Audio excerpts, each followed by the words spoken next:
प्राचीन भारत के एक गांव में, जहां हरियाली और खुशहाली का अद्भुत संगम था, वहां एक ईमानदार किसान परिवार के साथ रहता था। किसान का नाम रामू था और वह अपनी सादगी और मेहनत के लिए प्रसिद्ध था। उसकी जिंदगी में मेहनत का एक ही उद्देश्य था, अपने खेत को उपजाऊ बनाना और परिवार को खुशहाल रखना। रामू के खेत में फसलों की हरियाली देखने लायक थी। उसकी फसलें स्वस्थ और समृद्ध होती थीं और गांव वाले उसकी मेहनत की प्रशंसा करते थे। उसके पास एक पुराना बैल और एक साधारण हल था, लेकिन उसकी मेहनत और ईमानदारी ने उसकी फसलों को असाधारण बना दिया था। एक दिन राजा ने घोषणा की कि पूरे राज्य में एक बड़ी प्रतियोगिता आयोजित की जाएगी। इस प्रतियोगिता का उद्देश्य यह था कि सबसे सुंदर और स्वस्थ फसल लाने वाले किसान को सम्मानित किया जाएगा। पुरस्कार में एक बेशकीमती सोने की अंगूठी और एक बड़ी राशि देने की घोषणा की गई। रामू ने भी अपनी फसल को प्रतियोगिता के लिए तैयार करने का निश्चय किया।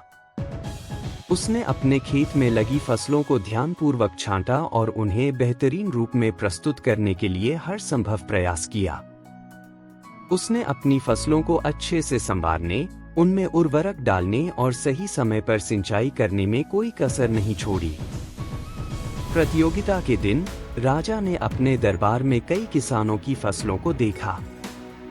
रामू भी अपनी फसल के साथ वहां पहुंचा। उसकी फसल चमकदार और सुव्यवस्थित थी और राजा ने उसे ध्यानपूर्वक देखा।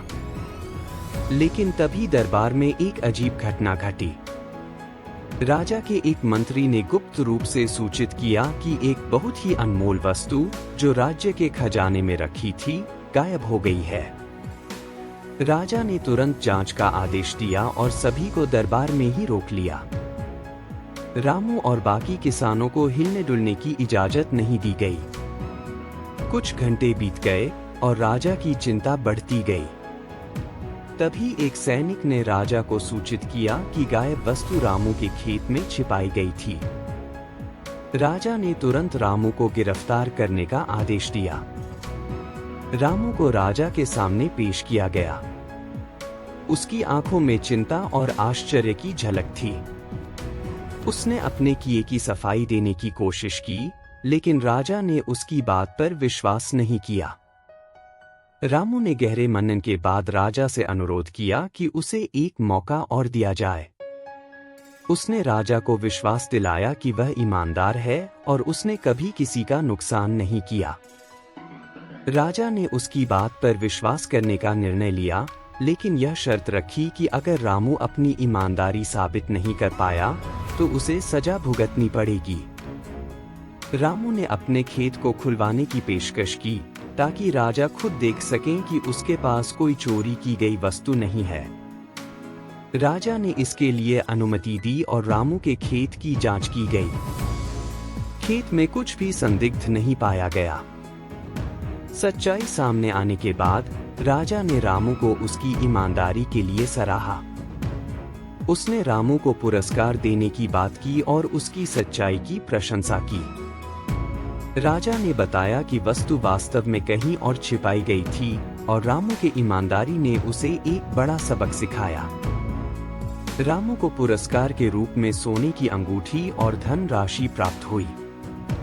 उसने यह पुरस्कार गांव के गरीबों में बांटने का निर्णय लिया, यह दिखाते हुए कि सच्ची ईमानदारी और दया के मूल्य सबसे बड़े होते हैं। इस घटना ने पूरे राज्य में एक संदेश फैलाया कि ईमानदारी और सत्यता ही सबसे बड़ा धन है। रामू की कहानी ने सभी को सिखाया कि मुश्किल हालात में भी ईमानदारी को बनाए रखना चाहिए। उसकी मेहनत, ईमानदारी और समर्पण की कहानी अब भी गांव में एक प्रेरणादायक दास्तान के रूप में सुनाई जाती है। अगर वीडियो अच्छी लगी हो तो ऐसी और कहानियों के लिए चैनल को सब्सक्राइब करें।